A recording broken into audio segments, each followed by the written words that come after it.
Today's topic is on abandonment, and this is a heavy issue. This is a heavy topic, but one that needs to be talked about because way too many people are living with unresolved abandonment issues, what it does to our own selves internally, that we need to create some conscious awareness around abandonment and what that is, what it looks like, what the emotions look like, how it's expressed, so we can create some light into our lives.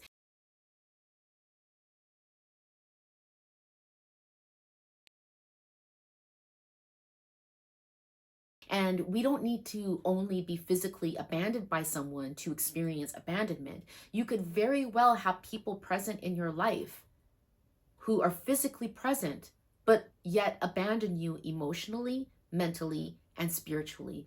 It's just as hard as to witness somebody right in front of your eyes who's there physically, but yet still abandoning you. Oftentimes, abandonment is deeply rooted in childhood experiences, childhood trauma, and then what happens is from there, we lose that sense of importance. We may have never had a sense of importance. We were never validated, and so we overcompensate, and then we end up being in a toxic relationship, challenging relationship, one after another through our life experience, creating this friction. It's the typical empath and narcissist relationship that is abandonment issues that is expressed in different ways, but yet come together in a reflective experience, and we need to talk about it. So, my name is Tracy Leela, spiritual medium and astrologer, and I want to encourage you to subscribe to the channel, like the video, turn on your notifications, and please know that your support by subscribing, by engaging within my content and this channel really does help it to grow. This is the only way that I can grow. And so with your support, I can grow and I can reach more people to help bring some light into their life as well. Okay, abandonment. I want to first talk about how it's expressed, because it's important to be able to recognize abandonment. And oftentimes the people that have been abandoned will abandon other people. And this can often happen in attention seeking. Well, how is that abandoning another person? But it really does, because we often, when we're abandoned, like I said, there's a sense of not being validated and not feeling important. And so a person can very well minimize, generalize, and dismiss another person's experience. Whatever they're expressing to you in the moment could be shut down in a moment because they want the attention. They want to bring it back to themselves. And this is an expressed way of someone who is facing abandonment issues. Yeah, let's bring it back to me because I need to feel important, because I need to be validated. It can also be in a way where we are demanding the attention. And so we verbally, and we could be abruptly taking a conversation and taking a situation and being like, okay, let's bring it back to me. This is where you demand that attention. You're seeking the attention, you're demanding the attention, and in that process, you are cutting people off, you're minimizing, dismissing, or generalizing another person's experience. And that person could also very well be facing abandonment issues and be trying to seek some importance and validation, and both parties are dismissing each other, and it causes this friction. And as I said before, this can also be expressed as the empath and narcissist relationship that come together. And I mean, there's enough relationships out there that highlight and show that empath and narcissistic behaviors. Both of them stem from being abandoned. The empath is overcompensating. The empath is saying, let me self-sacrifice, fuck myself, I'm gonna do for you, because that makes me feel important. Because I don't feel important, I don't know how to feel important because I was never validated, but I'm gonna make you feel important. And in making you feel important, now I feel important. But what happens is the empath ends up losing themselves in the process, because nothing is being nurtured within your own self. You're not being validated, and the narcissist is not going to validate you. The narcissist also was abandoned, also was not given that sense of importance that they are now taking from another individual. They don't care about the other individual. They will put down the other individual. They'll make them feel small. They will minimize them because they want the attention. They are seeking. They are grabbing. They need it. It's all about me. And then the empath is like, okay, let me give to you because I don't feel important, so I'll give to you. And then eventually it can blow up in your face. And both aspects, as we can see, stem from abandonment issues, but yet are expressed in a little bit of a different way, but yet attracted to each other by way of reflection for us to recognize this. And so we can heal, understand it, and move forward. Some of the emotions that might come from someone who has abandonment issues is outbursts and anger that just suddenly come because of this pent up unconsciousness within yourself that's frustrated because I was never validated. You may not even feel like you know yourself, and you're trying to figure out, how do I even know myself? Am I important? I feel like a piece of shit. I feel unworthy. I feel unwanted. I feel like I'm worthless. And all of this is from lack of being validated from young. And so we grow up with unhealthy relationships, and when enough is enough, it could be explosive in outbursts of anger. It could be expressed through unhealthy sexual desires or any type of unhealthy desire where you are taking from another person to fulfill some sense of feeling and void that needs to be, nurtured within, but it's momentary and it's toxic and it doesn't help any situation, because at the end of the day, both parties still feel unresolved, unfulfilled, unimportant, unvalidated. Emotional attachment out of fear of loss and rejection. This is where a person might break up with their partner, boyfriend, girlfriend, and then the other person gets really emotional and is like, don't leave me, and they start crying, and it's like a big emotional thing, and they'll do anything to have you back because they don't, and they can't face that sense of loss. You can't leave me too, everyone keeps leaving me. And so you have the emotional attachment because there is not a strong and stable sense of self-worth, of importance and validation within that individual.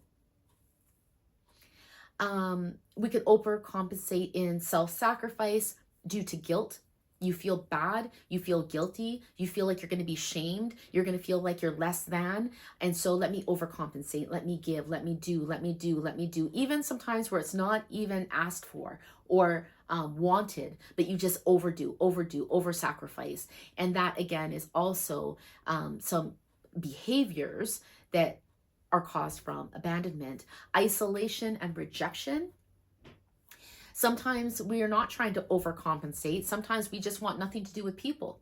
And sometimes people can literally isolate themselves and reject themselves from social gatherings, from being around people. And I mean, there's a difference between being in solitude, where you need to step back from people, and isolating yourself out of abandonment and out of the fear of being rejected.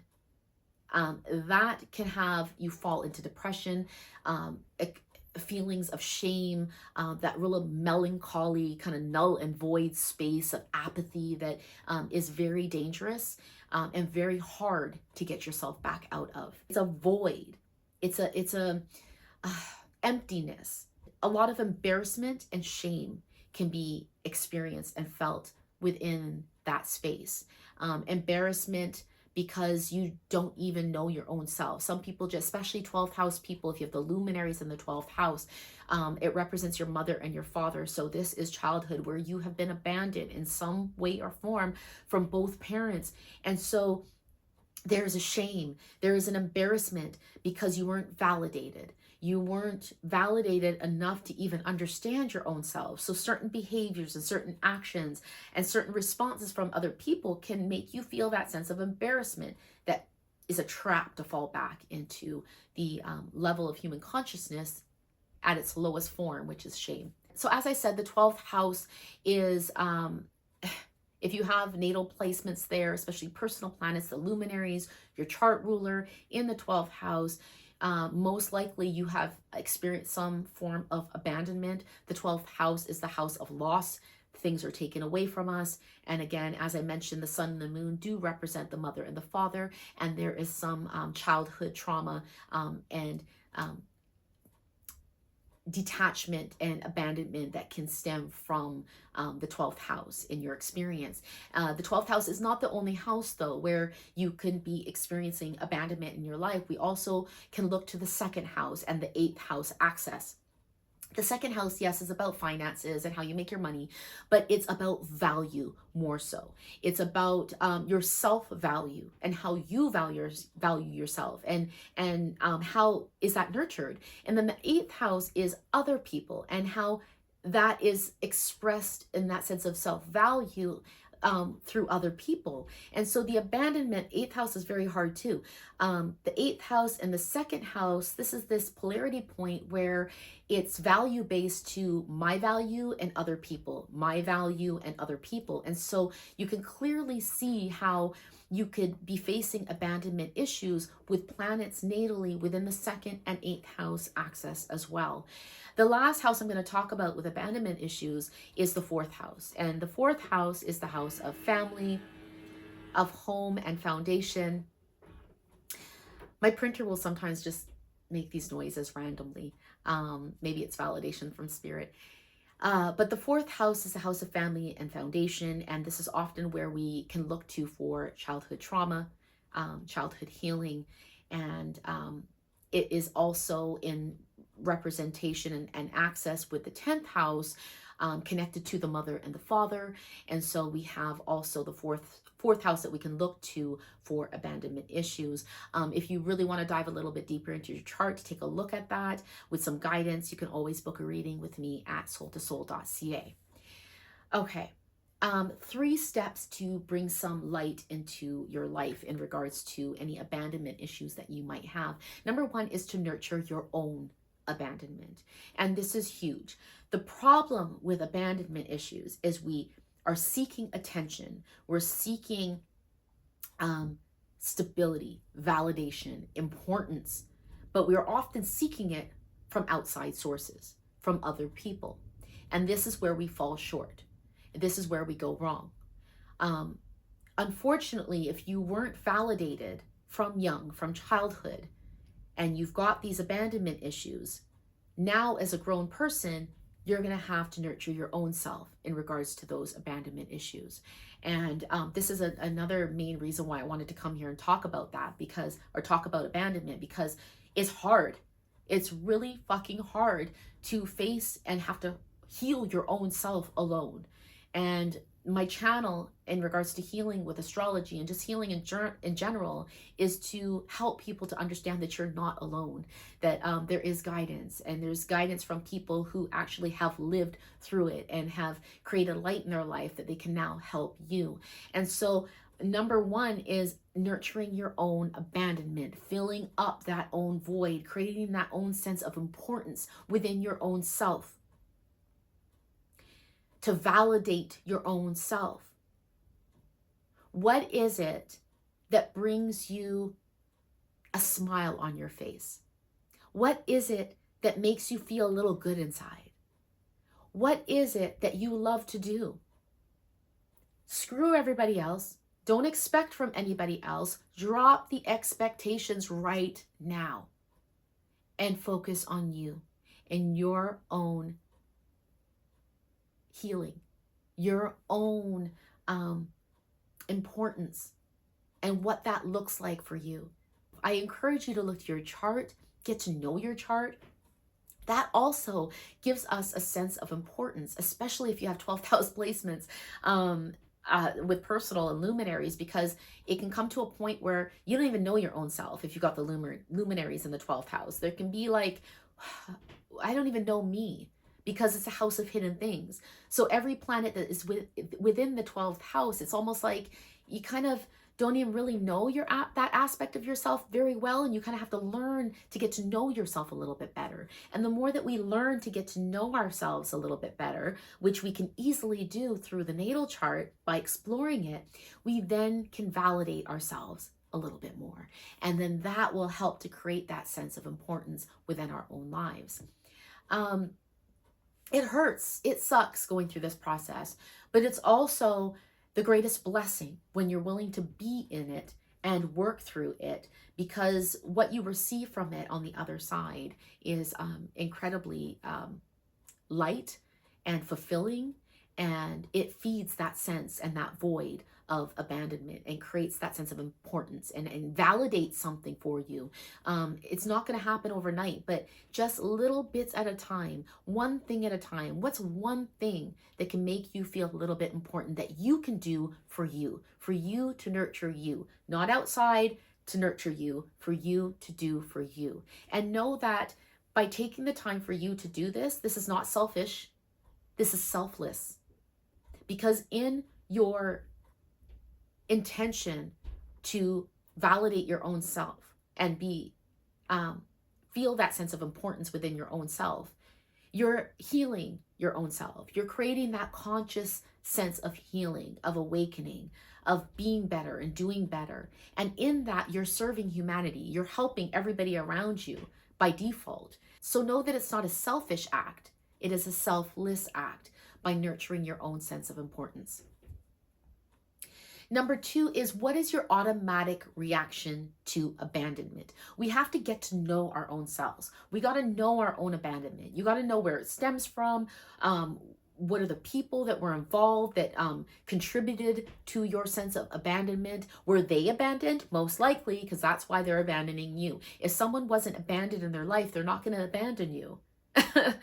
They're validated. They feel that sense of importance. So they're going to reflect that back to you. It's often people who are also facing abandonment issues that are unaware of it, that are blinded to it, that act in very toxic ways that triggers us and our own sense of abandonment. So get to know your own self, and how do you emotionally react? What actions and words and emotions and response do you put out in social settings, in one-on-one conversations, in relationships that showcase your sense of abandonment?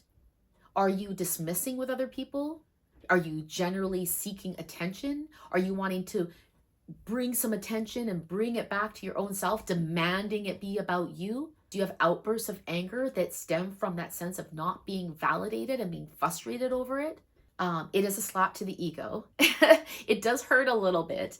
I won't, deny that. But the healing journey requires courage. It requires bravery. It requires a strength to be able to take your own hit and see, holy shit, I've really been acting in toxic ways. But it is through that conscious awareness that we can create healing and be better and do better, and then choose to recorrect our behavior, understanding that we're not the only ones facing abandonment issues. And so that should help to lessen the shame, to lessen the embarrassment, knowing that you're just someone who is willing and brave enough and courageous enough to face your own shit.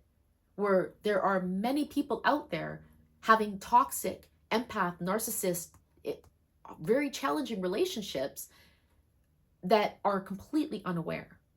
And they're just doing it over and over and over again. So I hope that can help you to release some shame and embarrassment through your process of awakening to your own responses, your own reactions to your sense of abandonment. Number 3 is to move into the space of healing with pure intention.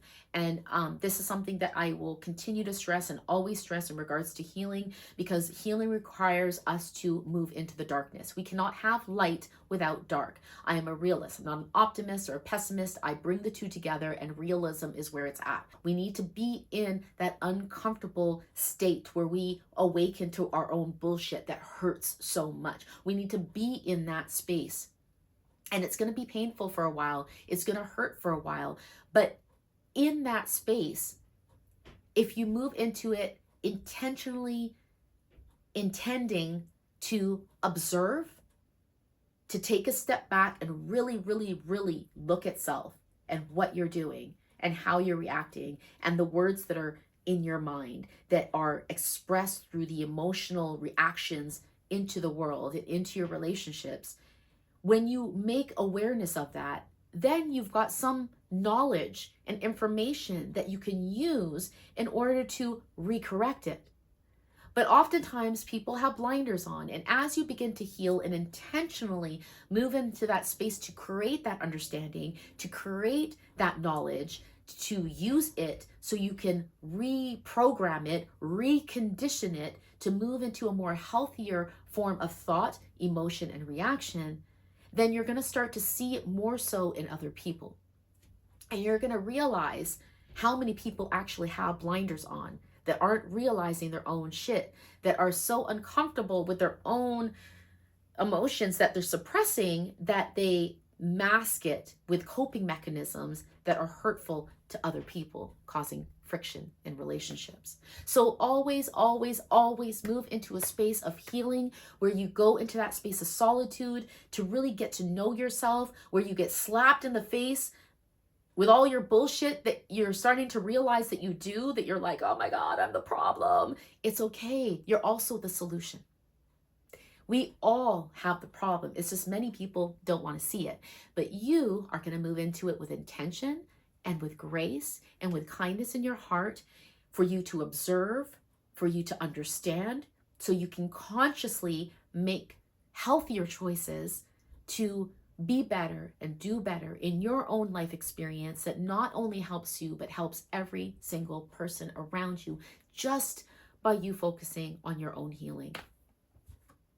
All right, in closing, I have just 7 quick things I want to just quickly address and leave you to think about. Number 1 is explore ways that make your life important. Take a piece of paper and write it down. Journaling is awesome in the healing journey. It really helps you to awaken to things that you haven't awakened to. When you put pen to paper, something magical happens. And so make a list of things that make you feel important, that you can do for you, that you're not expecting from other people, but that you can do for you, just to create that sense of importance. Create boundaries. Create boundaries with people. Start to pay attention to the people who are in your life and the relationships that you have. And if there are some that are really, really unhealthy, it's okay to place a boundary. You set that boundary for what's comfortable for you, but know that it's okay to say, no, it's not, you're not allowed to have access to me at this degree, because you have abandonment issues that you aren't aware of, but I am aware of it and I need to heal. And that's okay to do, as long as you are doing it with kindness, compassion. You're not ghosting the person. You're not just dropping the person, where you are setting your boundary in a healthy way, communicating your boundary, and staying strong to your boundary so you can fill your void and not expect it from the other person.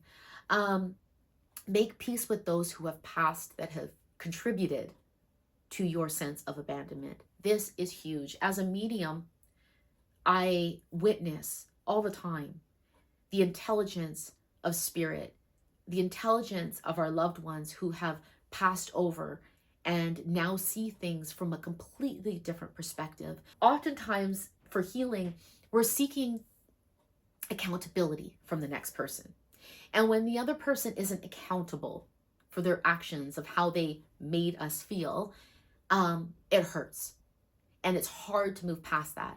There's an anger and a resentment that we can hold on to in regards to the other person, because they are not seeing how they hurt us. They're not seeing their wrongs. They're not seeing it. They're not being accountable. And so when that person passes over into the spirit world, oftentimes we are now here still in the physical, holding on to those same emotions. People who were in your life that might have caused you pain and passed over want you to know is that they are deeply remorseful for any pain that they've caused you when they were here in this physical plane, and that they no longer are dismissing it or not being accountable. They are fully accountable for it. They are fully aware, and